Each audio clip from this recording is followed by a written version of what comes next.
60 സെന്റിൽ ഒരു പഴയ വീട് വിൽപ്പനയ്ക്കായി വന്നിട്ടുണ്ട്. നമസ്കാരം സുഹൃത്തുക്കളെ, ഫനാസാണ്. തൃശ്ശൂർ ജില്ലയിലെ പഴയന്നൂർ പഞ്ചായത്തിൽ പഴയന്നൂർ സെന്ററിൽ നിന്നും വെറും 750 മീറ്റർ മാറി പുളിഞ്ചോട് എന്ന സ്ഥലത്ത് സ്ഥിതി ചെയ്യുന്ന ഈ പ്രോപ്പർട്ടിക്ക് ചോദിക്കുന്ന വില 70 ലക്ഷം രൂപയാണ്.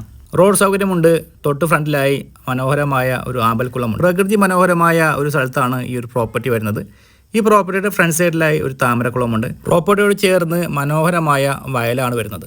ബസ് റൂട്ടിൽ നിന്നും വെറും 400 മീറ്റർ ദൂരത്ത് വരുന്ന ഈ പ്രോപ്പർട്ടിയുടെ പരിസരത്ത് നമുക്ക് ആവശ്യമായ എല്ലാ സേവനങ്ങളും ലഭ്യമാണ്. ടൗണിൽ നിന്ന് അധികം ദൂരത്തല്ലാതെ സ്ഥിതി ചെയ്യുന്ന ഈ പ്രോപ്പർട്ടി പരിസരത്ത് ഹോസ്പിറ്റലുകൾ, സ്കൂളുകൾ, കോളേജുകൾ, സൂപ്പർ മാർക്കറ്റ് തുടങ്ങിയ എല്ലാ സേവനങ്ങളും ലഭ്യമാണ്. തൊട്ടടുത്തായി അമ്പലം, പള്ളി, ചർച്ച് എന്നീ സൗകര്യങ്ങൾ വരുന്നുണ്ട്. 2 കിണറുകളാണ് ഈ ഒരു പ്രോപ്പർട്ടിയിൽ. ആവശ്യങ്ങൾക്കും പറമ്പ് നനക്കാനും ഈ ഒരു കിണറ്റിൽ നിന്നുള്ള വെള്ളമാണ് ഉപയോഗിച്ചുകൊണ്ടിരിക്കുന്നത്. വെള്ളത്തിന് യാതൊരുവിധ ക്ഷാമമില്ലാതെ യഥേഷ്ടം വെള്ളം ലഭിക്കുന്ന ഒരു പ്രോപ്പർട്ടിയാണിത്. തെങ്ങ്, മാവ്, കഴുങ്ങ് ഉൾപ്പെടെ നിരവധി മരങ്ങളാണ് അനുഭവങ്ങളായി വരുന്നത്. ഈ ഒരു പ്രോപ്പർട്ടി വന്ന് കാണുവാനും കൂടുതൽ വിവരങ്ങൾ അറിയാനും വീഡിയോയിൽ കൊടുത്തിട്ടുള്ള ചാനൽ നമ്പറിൽ കോൺടാക്ട് ചെയ്യുക. വീഡിയോ പ്രൊമോഷനായും അതേ നമ്പറിൽ തന്നെ